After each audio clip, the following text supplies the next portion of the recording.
There is a play called The Last Black Man in San Francisco.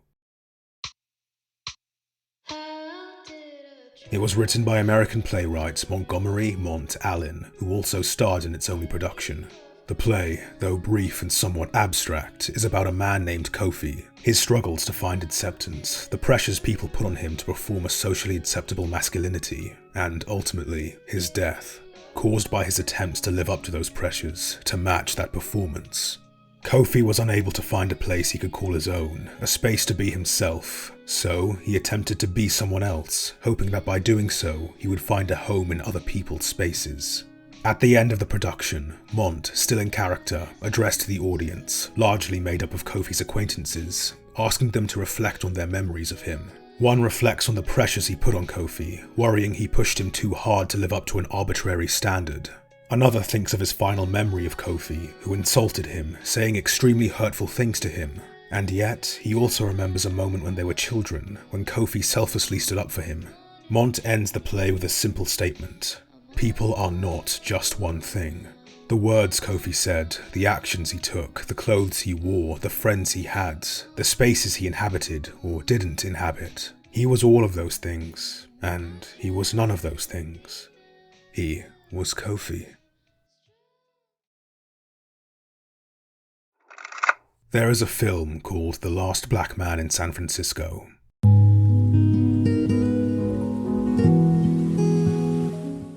It was written in part by Jimmie, who also starred in it and based the story off his own life experiences.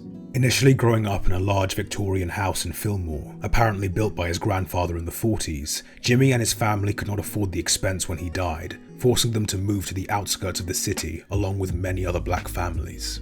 Jimmie ended up bouncing around, spending some time in care before eventually living with his best friend Mont, who lives with his grandfather.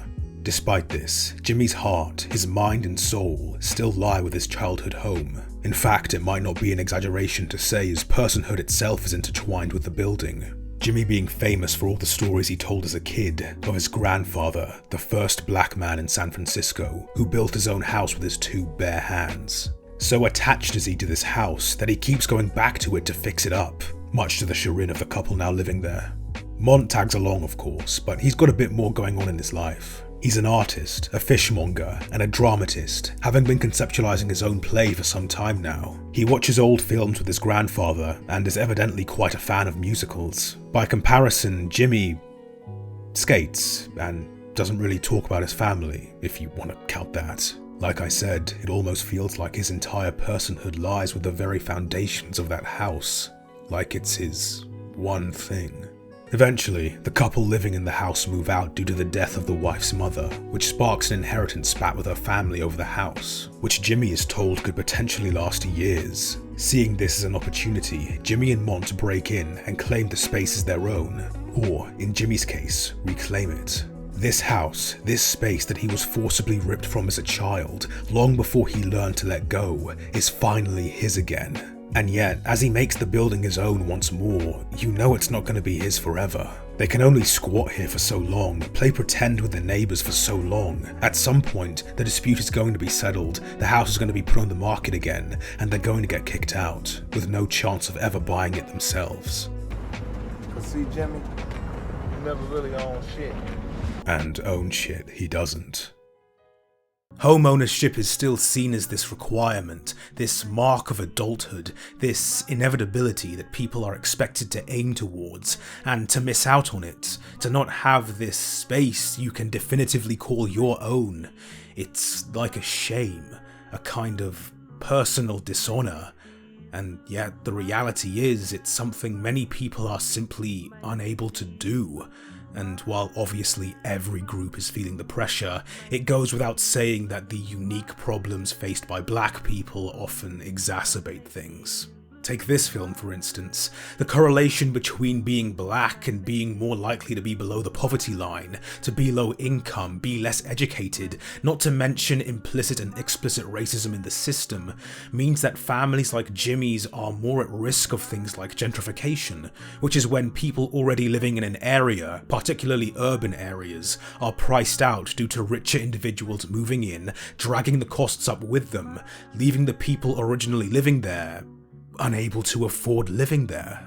This leaves those people and their descendants either buying smaller, less desirable and inadequate properties, or more likely renting, which has only become more and more commonplace as things go on and Thatcherism and Reaganomics become more and more entrenched.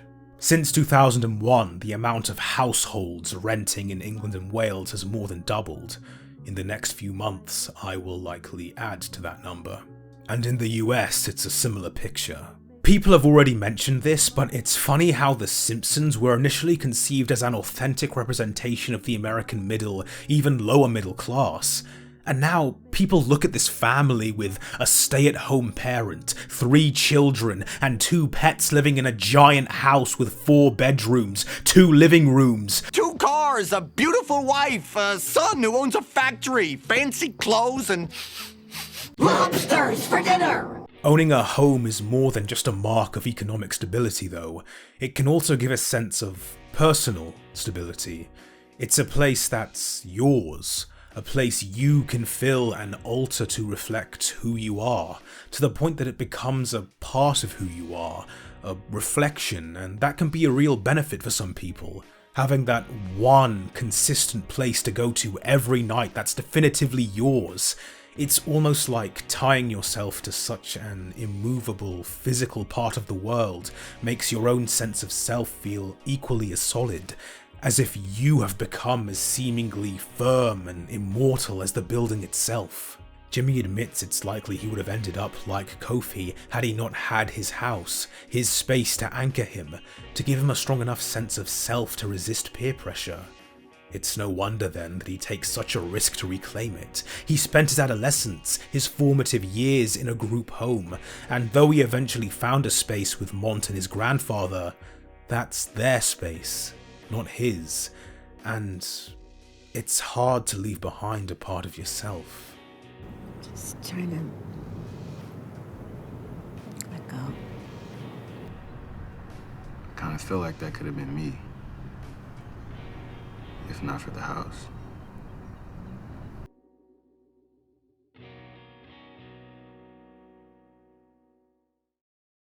It isn't long before the house is put up for auction and an ultimatum is given.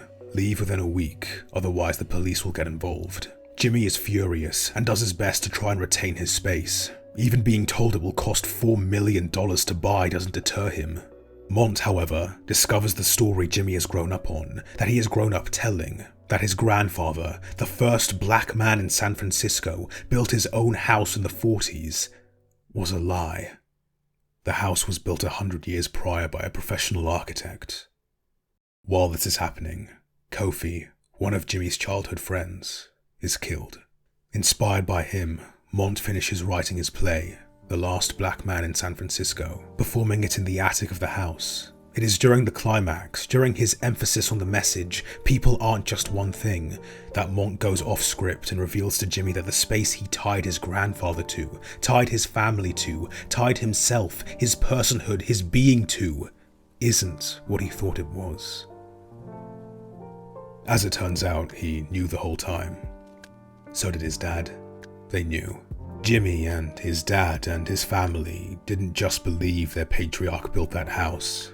They wanted to believe. They needed to believe. Believe they had something. Anything. Even if they had lost it, it didn't matter. That house was a physical, eternal monument to their person, their existence. That they were there. Jimmie and Mont move back in with the latter's granddad, but it's not the same. For a moment, a brief moment, he got to live in his own space, adapt it to fit him. How could he go back to living in someone else's? Before, he had that lie, that romantic lie grounding him, but now there's nothing. So, he goes, leaving only a note, thanking Mont for being his best friend. Mont tried to tell him he was more than one thing, that he was more than just a house, but it's not enough. I don't know if he ever could have helped.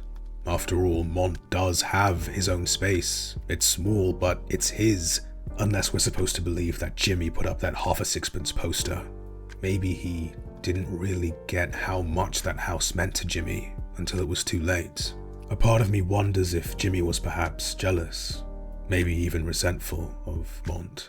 Later, Mont goes back to the house, now cleaned, fixed up, and modernized. None of the character is there. Might as well be a different house. He goes about his day, his job, all the places he used to go. It's not the same. Maybe spaces need us as much as we need them. The final shot of the film is Jimmie on a boat, rowing out past the Golden Gate Bridge towards the unknown. When we finished watching the film, my dad asked if this shot was meant to imply that Jimmie is going to kill himself. Given that this is a, at least semi-autobiographical film, I hope for Jimmie's sake that he was doing better than that at this point in time.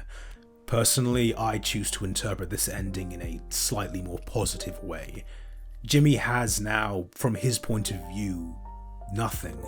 That is, nothing tethering him to this particular area, this particular life that he is living now, this chapter in the life of Jimmie Fails.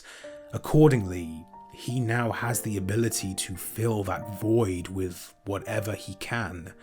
So, with nothing to hold him down, he departs, letting the waves take him wherever they will, in the hopes that wherever he ends up is a place where he can find himself.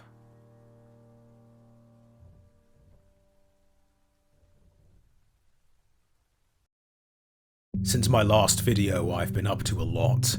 I've been making a documentary-esque video about burnout for my university dissertation. Not sure I'll put it on this channel, but I'll definitely put it on my Patreon.